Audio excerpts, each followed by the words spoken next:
They need to make their minds up. Let's begin. Now,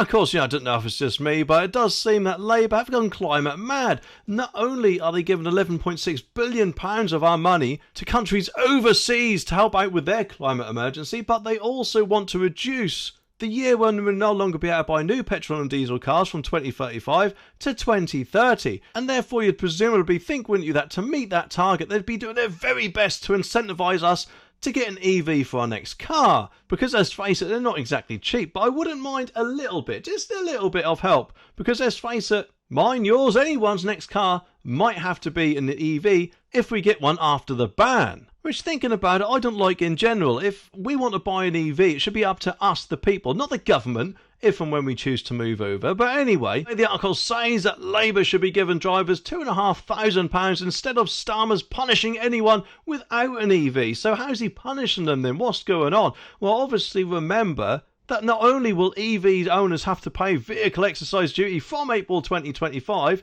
despite of course previously being exempt, that will slap on another £190 onto the annual bill, alongside a possible £410 increase for the first 5 years after registration because of the thing called a luxury car tax if your EV is over 40 grand, which, let's face it, quite a lot of them do seem to be at the moment. But also in London, they're losing free access to the congestion charging zone from December 2025, adding an extra £15 per day to bill. So thinking about it, if it's not going to be any different from your petrol and diesel car, what incentive have we got to get an EV before the 2035 ban, or 2030 as it soon will be? I mean, why should we even move over at all? Well, don't worry, because they are doing something apparently to alleviate everyone's concern about having an EV in general. So what is that then? What could it be? Well, wait for this, but I hope you're sitting down, because it does say Labour's plan for electric vehicles introduces little of what the UK actually wants. In his manifesto, Sir Keir Starmer boldly promised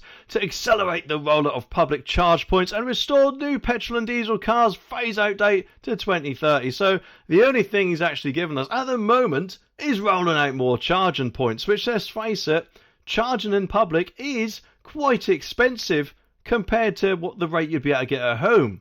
I mean, Octopus Energy has a tariff where you can get 7 pence per kilowatt hour, which kilowatt hour is the electrical equivalent of price per litre, sort of, because you can get around about 3, 4, 5 miles per kilowatt hour. And if you can get that for 7 pence, then that doesn't sound too bad, does it? However, the price of public charging is very different and could be anything from potentially free in some charges to, wait for this, a whopping 89 pence or whatever per kilowatt hour at some places, depending on the speed of the charge, which is absolutely disgraceful in my opinion, especially if we're all being bullied, it seems, to move over to EVs by this magical date that he wants. The AA, though, they have suggested something a bit different from that, and they have suggested that the government had a great opportunity to stimulate demand by reintroducing the plug-in grant, which was a £2,500 cash injection, it says here, awarded to drivers on the purchase of a fully electric model,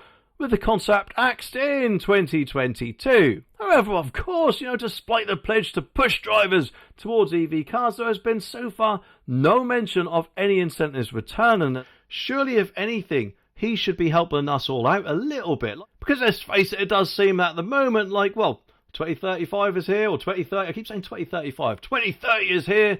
You now cannot buy a new petrol and diesel car, so you have two choices: either buy an EV or get public transport, eh? And then in their manifesto, Labour also pledged to introduce information about the state of battery health in a bid to stimulate used car demand. Now, from what I'm aware at the moment, batteries, or EV batteries rather, do have an 8-year warranty on them.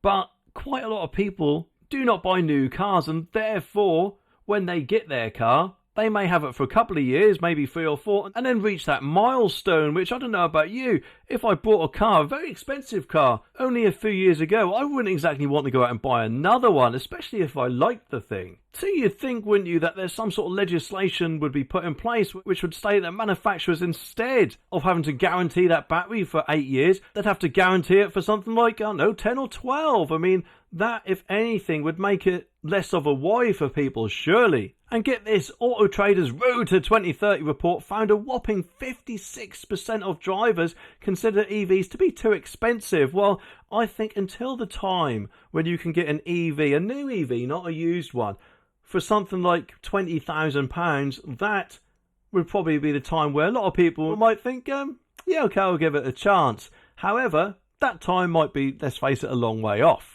And there is a final warning here, because it says that if Labour wants to get on the side of motorists, it needs to axe these planned charges, as in the congestion charge and the vehicle exercise duty or tax or road tax that EVs have got to pay. It says that they need to axe them charges, because what are the reasons, as I was saying earlier, have we got to get an EV for if there is no incentives? They also apparently need to outline new saving schemes and dangle a carrot in front of the motorists before it's too late.